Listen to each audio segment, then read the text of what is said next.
देश की सुरक्षा के लिए 5 टन सोना दान कर दिया। मीर उस्मान अली दुनिया के सबसे अमीर इंसान थे। उनकी अमीरी का अंदाजा इस बात से लगाया जा सकता है कि उनका अपना खुद का बैंक था। साल 1944 में उन्होंने ही स्टेट बैंक ऑफ हैदराबाद की स्थापना की, जो बाद में भारतीय स्टेट बैंक में बदल गया। वो 438 करोड़ रुपए की कीमत वाले हीरे को पेपर वेट की तरह इस्तेमाल करते थे। मीर उस्मान अली के पास इतनी दौलत थी कि वो अंबानी जैसे सैकड़ों लोगों को खरीद सकते थे। उनके पास 236 अरब डॉलर के करीब संपत्ति थी।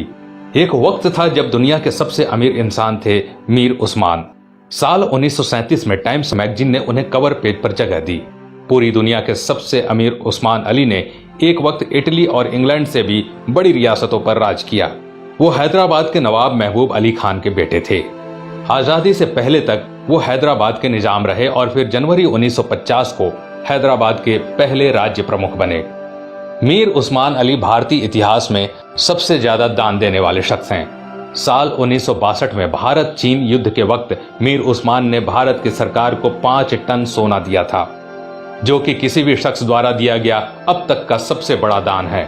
आपको जानकर हैरानी होगी कि भारत और चीन के बीच जब युद्ध हुआ था तब भारत द्वारा इस्तेमाल किए गए हथियार और बारूद मीर उस्मान के पैसों से ही खरीदे गए थे। अगर मीर उस्मान 5 टन सोना दान न करते तो भारत के बड़े हिस्से पर चीन का अधिकार हो जाता। मीर उस्मान द्वारा दान किए गए सोने को लेने मौजूदा प्रधानमंत्री लाल बहादुर शास्त्री खुद हैदराबाद गए थे। ये भी जान लीजिए दोस्तों कि मीर उस्मान अली ने ही भारत के पहले हवाई अड्डे का निर्माण करवाया था।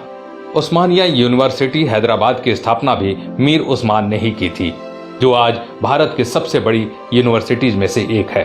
उस्मान अली ने दान देते वक्त कभी किसी का मजहब नहीं पूछा।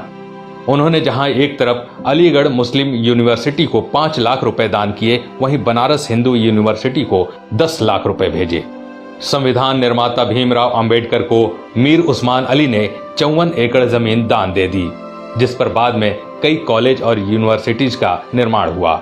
मीर उस्मान की सादगी का इसी बात से अंदाजा लगाया जा सकता है कि उन्होंने एक टोपी और एक कंबल में अपनी पूरी जिंदगी गुजार दी। यहाँ तक कि उन्होंने कभी सोने और चांदी के बर्तनों में खाना तक नहीं खाया। उनके लिए एक टीन की प्लेट बनाई गई थी, जो वो जिंदगी भर इस्तेमाल करते थे। निजाम म्यूजियम में मौजूदा दस्तावेजों के मुताबिक मीर उस्मान का जनाजा दुनिया का सबसे बड़ा जनाजा था। मीर उस्मान अली कहा करते थे कि जब तक निजाम जैसा मुसलमान जिंदा है, इस धरती की तरफ कोई आंख उठाकर भी नहीं देख सकता। ये वीडियो बनाने का मकसद उन लोगों की आंखें खोलना है दोस्तों, जो भारत की एकजुटता पर सवाल उठाते हैं, धर्म निरपेक्षता पर सवाल उठाते हैं, जो हिंदू मुसलमान के भाईचारे पर सवाल खड़ा करते हैं। शर्म आनी चाहिए उन लोगों को कि जिस देश में कलाम साहब, मीर उस्मान साहब जैसे शख्स पैदा हुए, उन महान शख्स वाले देश में इस तरह के लोग इस तरह की घटिया सोच रखते हैं। अगर ये बेहतरीन जानकारी सब तक पहुंच सके। आज के लिए बस इतना ही। ऐसे ही वीडियो देखने के लिए हमारे पेज